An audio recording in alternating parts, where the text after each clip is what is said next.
Ju njohim me edicionin informativ të lajmeve. Kjo është Radio 7.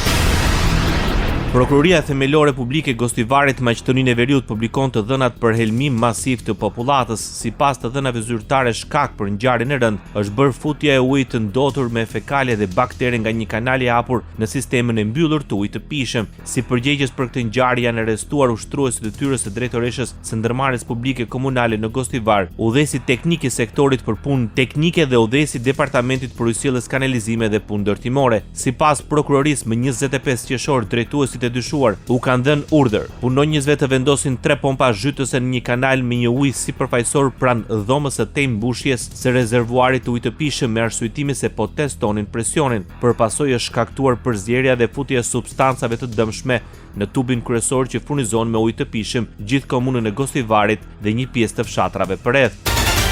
Ulet fluksi pacientëve të rinj të kontrolluar në spitalin dhe qendrën shëndetësore të Gostivarit të dyshuar me helmim. Sipas tyre, në mënyrë deri më tani në spitalin e përgjithshëm të Gostivarit janë trajtuar rreth 1500 pacientë, ndërsa në qendrën shëndetësore të Gostivarit rreth 1300 të tjerë. Gjithashtu janë kryer 81 anketa epidemiologjike. Sa i përket trendit ditor të pacientëve të rinj, të dhënat tregojnë se janë vënë gjithsej 564 pacientë të rinj në spital dhe në qendrën shëndetësore që paraqet ulje krahasuar në ditën paraprake. Radio 7, zëri pozitiv i qytetit.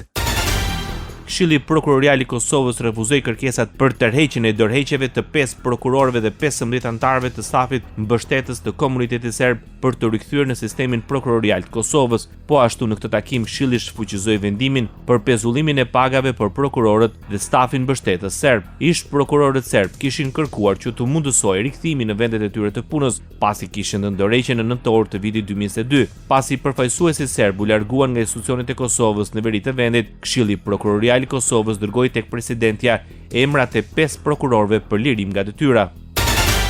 Rekord punësime të huajsh në Shqipëri. Deri në qershor 2026 arriti në mbi 22.000 shtetas nga 18.000 që ishte numri i tyre në dhjetor 2025. Nga totali i tyre të pajisur me leje unike nga punëmarrësit janë 20.000 shtetas të huaj dhe 2.000 të regjistruar me leje unike si të vetë punësuar.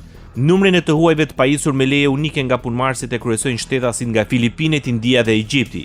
Italianët dhe shtetasit e Kosovës vijojnë të kryesojnë vetë punësimin. Bota. Presidenti i Shteteve të Bashkuara të Amerikës Donald Trump vendos një tarifë doganore prej mbi 50% për një gamë të gjerë mallrash të importuara nga Kanadaja si kundërpërgjigje ndaj asaj që ai e quajti trajtim i pabarabartë i makinave, produkteve të byllmetit dhe alkoolit amerikan. Zyra e përfaqësuesit të tregtisë së SBA-s njoftoi se tarifat do të zbatohen për importe nga Kanadaja me një vlerë prej gati 20 miliard dollar. Ndër mallrat e prekura janë produkte të përdorimit përditshëm si vera dhe shkopinjtë e okejt, si dhe mallra industrial si çimentoja. Megjithatë, disa eksporte kyçe do të përjashtohen nga tarifat doganore përfshirë energjinë, kaliumin, mineralet kritike dhe peshkun. Kanadaja paralajmëron se është e gatshme të intensifikojë bisedimet tregtare me Shtetet e Bashkuara të Amerikës në javët e ardhshme. Kryeministri Mark Carney njoftoi se tarifat doganore do të hyjnë në fuqi prej 30 ditësh dhe do të përbëjnë një përshkallëzim të madh të tensioneve tregtare mes dy fqinjve të Amerikës së Veriut.